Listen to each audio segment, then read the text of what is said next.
welcome to the Q&A Cafe. Welcome to all our awesome audience here at the Georgetown Club today. This is actually our 15th anniversary show, so those of you who have been loyal from the beginning, back at our birth at Nathan's, moment of sadness for Nathan's, but not the debt. But I can't tell you, I think I've had probably more than 400 guests since it started. And always high on my wish list was Maureen Dowd. I had no idea that the moon and stars would align, not only that she would be here and our guest for the 15th anniversary show, and thank you, but that it would be 2 days after Donald Trump became the president-elect. And since both of us are nonpartisan, we won't burst into laughter unless it's spontaneous. But and it was very interesting. I said to Maureen when we came into the room, I said that this is the biggest turnout since the Salahis were on the show. And she said you should mention that. And actually, it was kind of where I wanted to start because, and welcome. And we were going to talk about her book and everything. But as we're sitting here talking, Donald Trump is over at the White House with the president, and Melania is meeting with the First Lady, and soon they'll be having lunch, or he'll be having lunch with Paul Ryan. But the thing I'm obsessed with is actually the first state dinner, because it seems to me that the Salahis almost did their crashing too soon. And then if they showed up at a Donald Trump dinner, they'd probably just fit right in. Right. Well, one thing that is funny is David Axelrod, when President Obama first got elected, David Axelrod told me that Donald Trump called and he wanted to build a ballroom in the White House.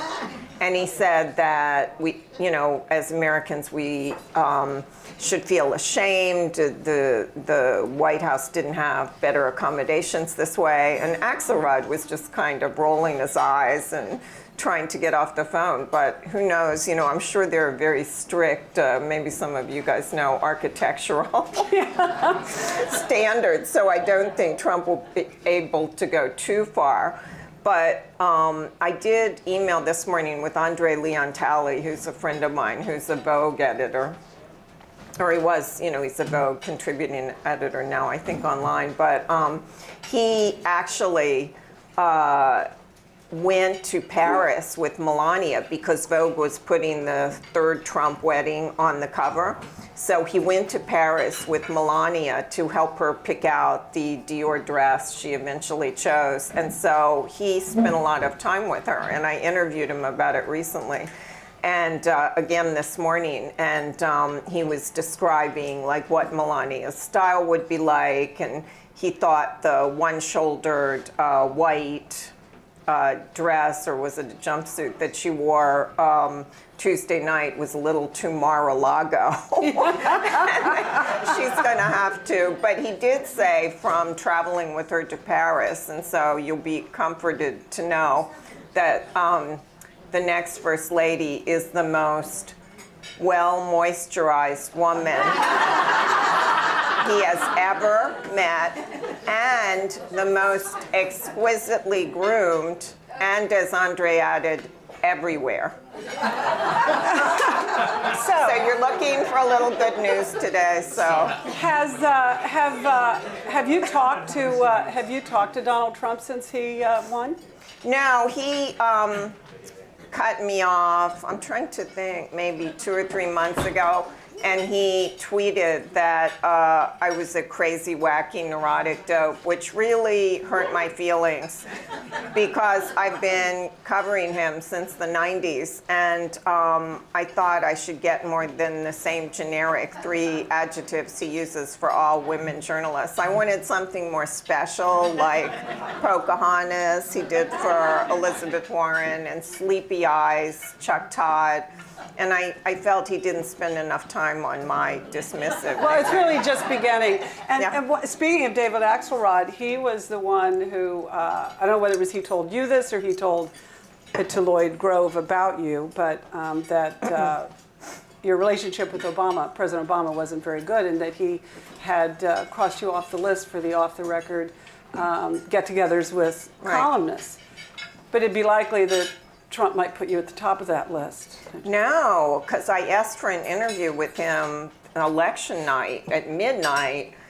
You know, the How Times. did you do that? Did you just like write to him directly? No, I emailed Hope Hicks, his press secretary, but the Times was sort of geared up. You know, the Times is like this great battleship, and it was geared up in one direction that night. And so at about midnight, everyone was like, you know, the thing came out. He has a 95. It went like boom, boom, boom.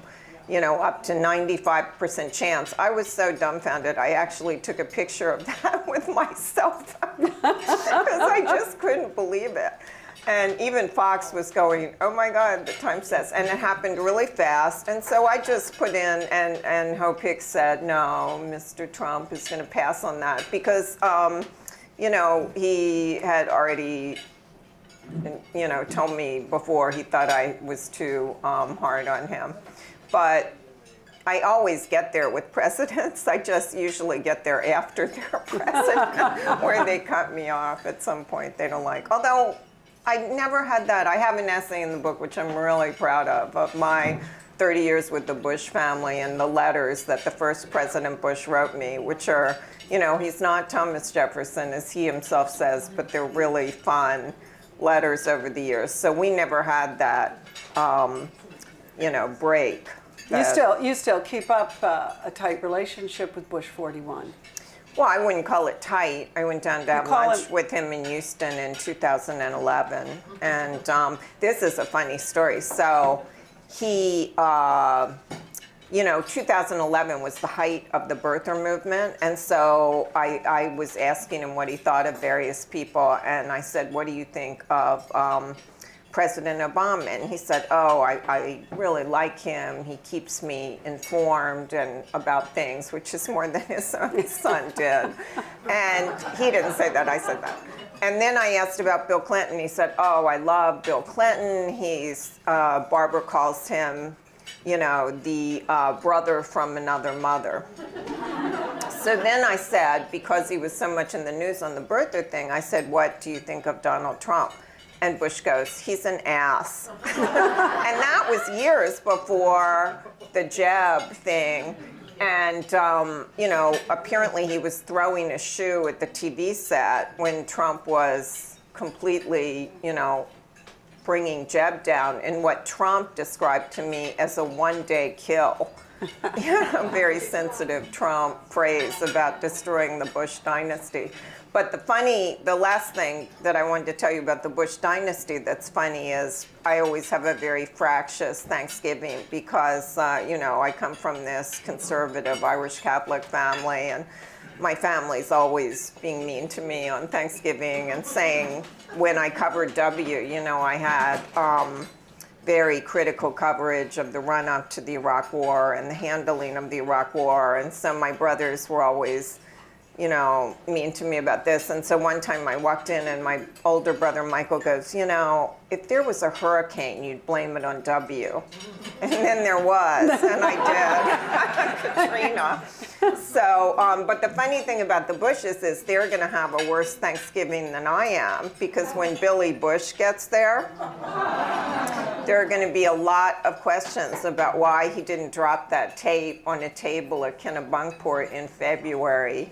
And you might be seeing another President Bush if that had happened. Speaking of your family, well, and we also are going to be speaking about her book, The Year of Voting Dangerously, which is a compilation of a lot of her columns, especially about the Trumps and the Clintons. But then there's the Bush essay. And the Bush essays. But also there are... Well, that one is new. There are columns from your family. Oh yeah, and new columns your by brother my sister Kevin, and brother, and also in your first column that you wrote after the election, I thought it was very interesting that you, part of it's actually you quoting your brother, Kevin. Yeah. And he's saying that as flawed a candidate as Trump was, he had his finger on the pulse. The polls were off because nobody wanted to admit they were going to vote for him. And then he goes on to talk about the entrenched culture of the lobbyist and Washington. Right. And what I'm curious about from you, because we know that's real, that's as real as the rats that live everywhere under our city, and just as entrenched. How will that change with Trump? Will it or won't it, or how can it? I don't know, but there is an extraordinary thing about Trump, which is, unlike, I think, pretty much anyone else in history, he owes no one anything. He got there by himself with Sean Hannity and Kellyanne Conway and Steve Bannon, and he does not owe anyone anything. And even, you know, the Koch brothers, he did it without Fox News, basically, except for one person. It was funny last night to watch Fox News try and kind of switch over to Trump's side really fast. Well, don't you think that's going on all over the city right now? No, it's going on everywhere. It was just weird that Fox News had been so alienated from him. And that's why I think of the lobbyist class and the social class and all the entrenched classes, because they need proximity to power for oxygen. Right. So no matter what they said about this man, they're going to have to figure out how to be a part of it, whatever it may be. Well, none of us know, and it's funny because I come from a profession where it's completely verboten to say we don't know. I mean, because basically we're paid to know, right? And so it's funny to read everything today and see everyone saying that they don't know what's going to happen. But, you know, William Goldman had this great quote about Hollywood. Nobody knows anything. And that's Washington now, because really none of us know what Donald Trump is going to do, or, you know, what character he's going to take on. When he first was, his dad was a builder in Brooklyn and Queens, and you know, of kind of middle class housing. And Trump always looked over at Manhattan skyline as though it were Oz, and wanted to live in that world with these supermodels and the skyscrapers. And so he created this character. He went to Yankee Stadium and started hanging out with George Steinbrenner and Roy Cohn and Lee Iacocca and this guy who was the furrier to the stars and another guy who was the limousine king, and they all were these larger-than-life New York figures. And then when he was on The Apprentice, he created another character, and then when he was a candidate, he created another character, you know, and went to some very dark, ugly places with that character. So now what we're all waiting to see is, what is the character he is going to create now that he's in the White House? Will it be similar to the person who ran, or was that just something that he did? You know, I asked him about that once. I said, the person I see on stage is not the person I covered in New York for all these decades. You know, there was no charm, no wink. I said, you know, you're acting like a bigoted misogynist. And he said, well, I guess I just heard, you know, the roar of the crowd. The audience responded to it. I went to number one, so I guess I just kept doing it. So, you know, anybody who thinks they know what's going to happen in Washington is just, you know, Blowing smoke. yes. I was trying to think of a polite way to say it. Yeah. And so, but speaking about the character he's going to create here, because that maybe is exactly what he's going to do, create a character. It's interesting to think about, and you've been a journalist even before the New York Times. We all remember the Washington Star, where Maureen started out, in Time magazine, but some of us are old enough to remember various administrations, and it's how you construct your Oval Office staff also. So will it be a paranoid type of Oval Office, such as Haldeman and Ehrlichman, an effective Oval Office, like Jim Baker or Howard Baker? I mean, we don't know even. I mean, there's rumors that it'll be Chris Christie perhaps But I don't even know what that would mean. What The new Attorney General, Rudy Giuliani, will have to pardon Chris Christie. At the same time, President Obama, on his way out, will probably have to pardon Hillary to protect her from Rudy Giuliani. You haven't written yet, and maybe you're formulating it, and maybe it's already written your column about, or if you are even going to write one, about Hillary after losing. Is that something that you've been thinking about? Well, I mean, who is Hillary now? Where is she? Yeah, I don't know. It was interesting because I was on the road for 2 years with Hillary and Barack Obama, and I thought that was the most interesting election I would ever see.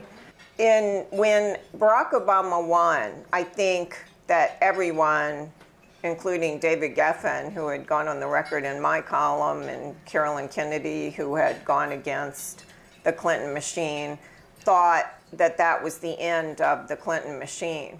So I think it was a surprise to a lot of people when President Obama kind of led the country back to the Clinton machine. But he thought that that was the best bet to protect his legacy. And that's why in this column that I did yesterday, I was saying, I realized at 3 a.m., on Wednesday morning, that we're going to have this unthinkable moment where these two guys are going to be in a limousine, the head of the birther movement, which basically, in a way, the birther movement was like the bad white cop who stops, a black kid's car and questions him for no reason. That's what the birther movement was like. And then, and Donald Trump was the most overtly racist candidate in modern times, and he's going to be sitting next to the first African-American president, and he wants to dismantle everything Obama has done, the Iran deal, the Obamacare.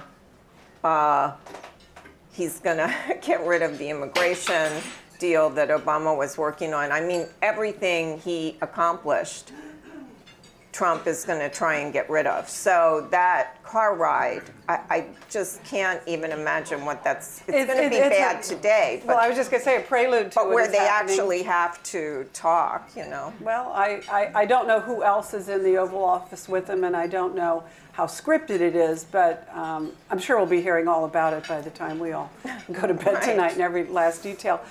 Do you know the kids? Do you know Ivanka and Eric and Donald Jr.? I've never talked to the boys or Tiffany. I tried for this magazine piece I did about when Hillary and Bill and Donald were friends. Yeah, or friends. But I did talk to Ivanka, on background for about half an hour, and she was very gracious. And I think it was just on the cusp of the moment where she realized that maybe the family brand was going to get hurt, which I think it really would have. If he hadn't gotten elected, that's kind of saved it. Yeah. Saved the Clinton Foundation, too. Yeah. But Ivanka, you were talking about Ivanka. Although it's hard to know who will give to the Clinton Foundation now. I'm not sure about that. Oh, don't you think in a way it could become the conduit of the opposition, that, that it's like, well, this is where we go. We flock to the Clinton Foundation until they find who's next. Yeah. And we don't know who's next, even though everybody's trying to say who's next, that it's Elizabeth Warren, but we don't really know who's going to take the lead with the Democratic Party, unless you have a clue or a suggestion. I don't know. No, I mean, I think the Clinton Foundation was predicated on the idea that the Clintons would be back in power. You know? But it's a form of power, though, isn't it? Well, I'm talking about the big donations from the Saudis and the Middle East and all those guys. What do you think would be, I know this is probably the kind of question you don't like to answer and you don't have to, but what do you think would be a role for a Hillary Clinton now? University president, just go work for the foundation? There'll still be a demand for her to give speeches. Yeah, I mean, I think she can do whatever she wants to do, but I just think it's just jarring to kind of think about it because their life for so long has been about Hillary being president as matched bookends. I mean, that's what the drive has been. First he was going to be president, and then she was going to be president. So I think it's going to take them, and even the outfits they were wearing. I was talking to Andre about this because he was chastising me not to call that a pantsuit if I wrote about it, because Ralph Lauren was going to be their designer, you know, for the inaugural, and he obviously designed. And Andre said it's called a trouser suit, and with the purple lapel and Bill's matching tie, and that was meant to be like the color of a suffragette. You know, so it was this celebratory, they had expected it would be a celebratory occasion, and then instead it just was, it reminded you of the color of a bruise. Yeah, well, there you go. You know? I kept pulling the photos wider to see if Chelsea also had some purple, but then I noticed her husband had a blue tie, so I don't know if they balked at the purple theme or... Right. Well, I mean, I think she can do, you know, she can do many, many things. And, you know, she can have a life full of remarkable things still to come. The transition stories are starting, of course, and today people were writing about panic at the White House. And it made me remember, and I went back and I looked up some of the stories. If you all remember when we had the transition from the Clinton White House to Bush, and the Secret Service had to investigate, and the GAO, that there was vandalism in the White House, that various Clinton staff were removing the W from the keyboards, and they were gluing desk drawers closed, and I think it was like a total of $13,000 in damage. But I can't imagine Obama wanting that to happen, but the whole idea of how the transition will go. Well, and then when the Clintons left, they had to bring back a lot of stuff. Yeah, well, there's that too. Yeah, and they had to pay like $80,000 or something for stuff. The thing about Trump, though, you know, we all know about the Plum Book. You know about the Plum Book, which has all the jobs. It seems to me there's only about 50 people who are in his circle, and there's about 1,000 jobs that the president can bestow. And does he even know? Yeah, well, that's another thing that's going to be so fascinating, because he doesn't owe anyone anything except this tiny little inner circle, you know? So there was just something on Twitter as I was coming that he might offer the Treasury Secretary to Jamie Dimon, which my friend who has covered Dimon in our office said she couldn't imagine Dimon taking it. But if that's true, again, going back to we don't know, I mean, that would be a really interesting choice if he was going to pick people like that, because he always told me when I interviewed him in the summer that he would surround himself with the A-team, and that always sounds so fantastic when someone says it, but then he surrounded himself with this completely motley crew. You know, I have never even seen any of the surrogates, he had on TV, and some of them obviously were just in it to get a TV, make a TV name, to get on TV. But they didn't really know Trump. And so, you know, I was thinking if he surrounds himself with that level of people, you know, it would be bad, obviously. But if he wants to surround himself with people like Jamie Dimon, that would be good. Will Omarosa get a position in the White House? Yes, Omarosa. Yeah, maybe. It's interesting to see, because it was interesting to see who was on the stage at the Hilton. Right. And Omarosa was on the stage, and Katrina Pearson. But none of the other surrogates who I was familiar with. There was some of my favorites: Steve Cortez, Boris Epstein, Paris Denard. I wanted somebody to just do a show of just the Trump surrogates, just get them together in a circle. It's wild. But you know, I'm going to say something that you probably wouldn't hear a lot. I'm going to use the words Trump and Dickens in the same sentence. But not since Dickens has someone been so talented at cliffhangers. Donald Trump is the most amazing person at cliffhangers I've ever seen. I mean, election night and you know, so everything is like this cliffhanger with him, and it would be interesting to see if he keeps that up too. Can we take a moment to talk about the craft of writing a column? You've been doing that, what, now since 95. 95, so you've written a lot of columns. What's your procedure? Do you write at home? Do you write at work? Do you write in the morning? Do you write at night? Does it hit you while you're taking a walk? What's your muse? It's just pure fear.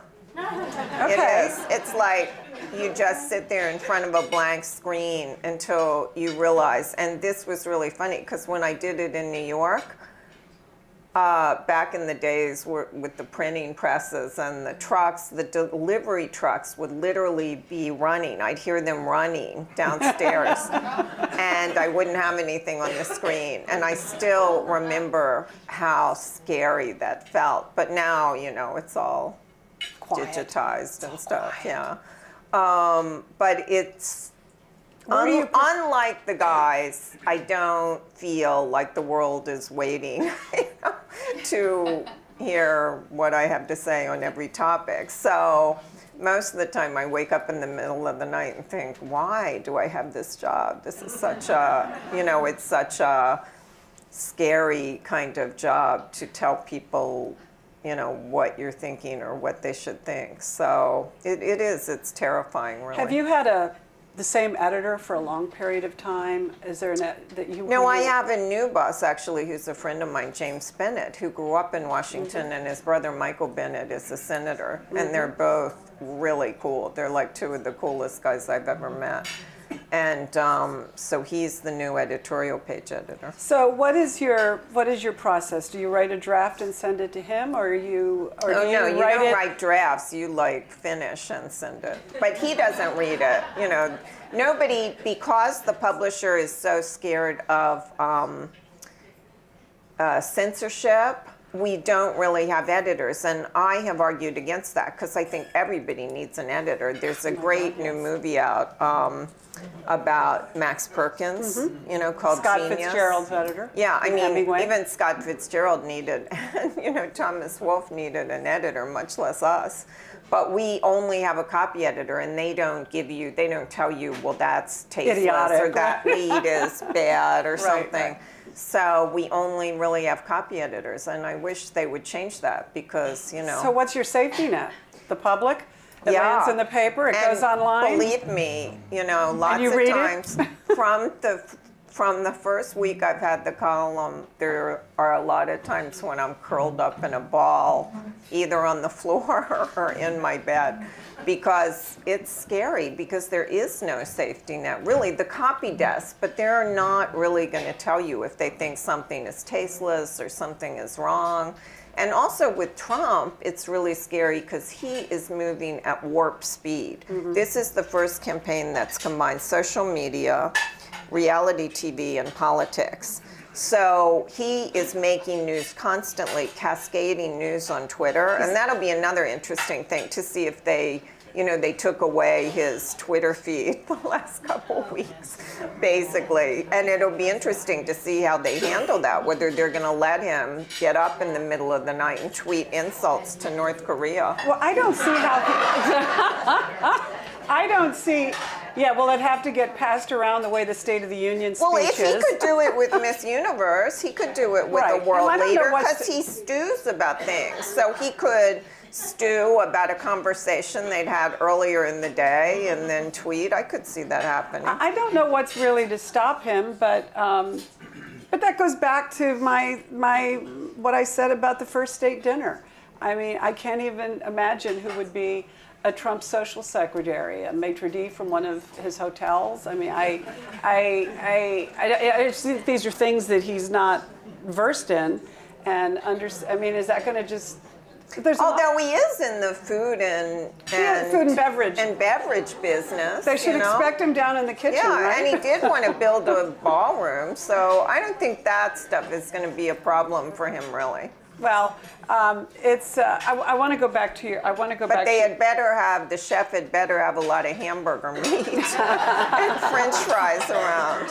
Yeah, I wonder if he will. I wonder if he'll clean out. Well, these, this is all inside baseball stuff. But if he'll clean out the White House household staff and bring in his people, it's just. I don't know. It's interesting. That was the first kind of signal that the Clintons were going to have a rocky time when they came in and fired the travel staff at the White House. You can, make an initial personnel decision like that can set a really bad or good tone for your White House. Because the Bushes, on the other hand, Bush 43 and even 41, whenever you talk to anybody who actually knows the city, they talked about how much the staff always liked the Bushes, that, for example, the president and first lady would go away for all their holidays so that the staff could have off, right, rather than staying at the White House. That they were just, there are these protocols, these etiquettes that probably need to be learned if you're coming in from the outside. But I want to go back to your column for a second, because you are avoiding the answer about where you write and when you write. Oh, I always write in the office. I could not write at home, or I would be eating. I would be snacking from the refrigerator and watching Lifetime.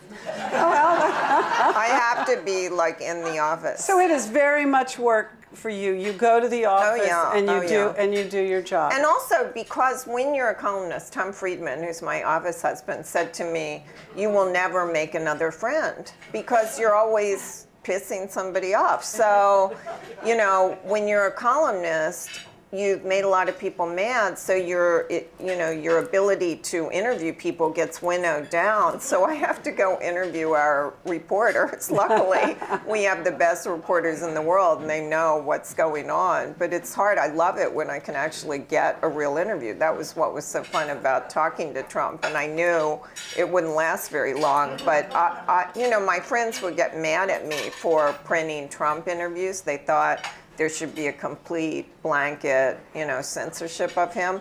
But you can always— That's so DC. You can always learn more talking to someone, and people often, destroy themselves more quickly in their own words than if you're just writing about them. Your columns, and this is a serious question because you're probably going to say all of them or none of them, I think, but has there ever been a column you wanted to get back? Oh, people always ask me this, and I'm sure there are a million of them. I just never think of what. Oh, here's a funny example. This one time, I thought it would be really fun to write a column in Latin. I don't know why. I wasn't drunk or anything. I just decided it would be fun. Was that after you ate that weed bar? No, it wasn't. But I just thought it would be fun for some reason. So I wrote a column in Latin, and then I handed it in. And then I went into this incredible panic that everyone was going to think it was stupid, which they did, except it is still taught to this day in Latin classes. So Latin teachers love me. Your life here in Washington, I think one of the things that's very interesting about you, especially with a local audience here and on DC cable, is you grew up here. You are completely a local. Right. What was your neighborhood? What was your ward? My first memory actually is my dad was a police inspector who was in charge of Senate security for 20 years. So my first memory actually is my mom and I were driving down to the Capitol, and my memory is the Capitol all lit up at night, and thinking that was an Indian on top of the Capitol, which is a common mistake. It's actually some French babe, with a feather headdress or something. Now all cleaned up. Yeah, but that is my first memory. And then I grew up partly over in the Brightwood neighborhood, and then we moved to Chevy Chase, Washington when I was in 6th grade. So, yeah. When you drive around the city, remembering it from your childhood, what do you make of all the changes that are happening here? The redevelopment of 14th Street, for example. Yeah, well, I mentioned Oz before, but Washington always reminds me of Oz, because if you grew up here, you know, the part that I cover is like Oz in a way. You know, if your family, my family is all here, no one ever moved away. You know, Irish families are kind of homies. And so, you know, but it's very disconnected from the official. What I call the real city. Yeah, right. Where we live. Yeah, because I remember, you might not even remember this, but we met decades ago in Joe and Moe's, where Carol used to hang out at the bar, and I did too. And it was a really cool restaurant that doesn't exist anymore. Down in the basement, Yep, and my husband staircase. owned it first as Nathan's Yes, too, which lasted about a week. Right. And then it became, you know, those kinds of things don't exist anymore. I know. I think these little cell phones we have ruin that. Right. But I mean, it's like, I thought the Jockey Club was so fascinating. Yeah. To walk in there for lunch, and there would be Nancy Reagan sitting and having lunch. And this is always a favorite moment of mine. These are things I love to observe, as I'm sure Maureen does too. You're watching Nancy Reagan have lunch with, say, George Will or Nancy Dickerson, and then Nancy gets up and excuses herself, and then the check arrives. Yeah, right. And the Jockey Club was nice and dark. They never should have closed it because we right. needed that. And Joe and Moe's was a place like that. Duke's Zebert's, of course, was and you'd walk in and it'd be this wonderful mix of media and social. Right. But it was also reflected, and this is an axe I grind all the time, it was also reflected in the evening in social life, because I believe now that Congress doesn't live here anymore. Right. And it's become a state legislature. Because they all sleep on their couches. Well, they sleep, but they don't have their families here. Yeah. And by not having their families here, they don't meet at the schools, they don't meet at events that are off the clock. And it changed everything. Right, and I don't know if Donald Trump can change that back. I mean, I think that that's just... Well, also because things got so polarized, you know, you look back at old movies like Advise and Consent, where there's a society hostess who brings together the two parties at dinner, and that's where a lot of the deal making gets done. Well, that part of the city is completely There are gone. no more Pamela Harrimans. Yeah, no. You know, and I don't, somebody said to me... the parties don't want to get together. They don't. So somebody called me and said, well, who is going to be Melania's group? Who's going to have her to lunch? And I said, well, I'm sure there's a whole lot of hostesses who are suddenly becoming Republican so that they can, you know, show her around. But I don't know that. I don't even know that he'll recognize that as a need. Then somebody said, "Will he live at the White House?" Well, they were not even in New York. Everybody I called for this magazine piece said that he would show up. You'd see him at the Time 100 thing or at Madison Square Garden or something. But he would show up for a sporting event or someplace where he'd be seen. But he did not socialize with dinner parties and that kind of thing. That was not his style. That was Ivana. He might go to a dinner party with Cindy Adams at her house. But his idea of a good night, and everybody said this, was just to order out from this restaurant, Scotto's, near Trump Tower, a cheeseburger, and then watch a sporting, and then he always eats, like 45 minutes is a long dinner for him, and then just watch. That's because he doesn't drink. Yeah, exactly. And then that's what was so funny when Howard Dean was saying he was on cocaine. I said, look, nobody wants to see an overstimulated Donald Trump. He is not on cocaine. And so anyway, he eats really fast and he watches a sporting event on TV. Yeah. And that's his social life, basically. So, the Clintons spurned the Washington social scene because I don't know if they just didn't like it or they got off to such a rocky start that they couldn't. Both, probably. They built a moat around the White House in terms of that. And I just think, again, I don't think we have any idea how the Trumps will handle that. Oh, it's going to be a great beat. I thought of you and that we were going to be talking when Conan O'Brien said that he just got job security, at least 4 years of job and security. Alec Baldwin, too. But will he want it? I mean, that'll be remember, because the other night, both he and Kate McKinnon sort of ripped off their masks and said, we're done with this. He might not want it, you're right. But then again, I'm sure Lauren will be saying, here's a basket of not people generally, dollars. I have an essay with Lauren and Kate McKinnon. I have an interview, with Lauren, Michaels separately, and then Kate McKinnon in the book. And I love Kate McKinnon, and I love Lauren. He's very charming.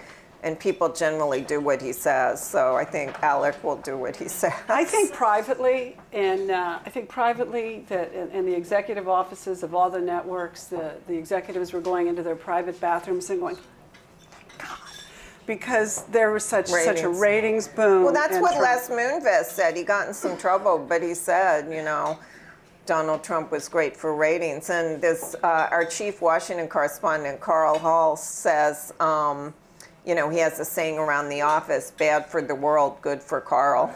Well, and so I would say good for you, because what fodder for writing columns than 4 years, or at least the first year, maybe the first 90 days.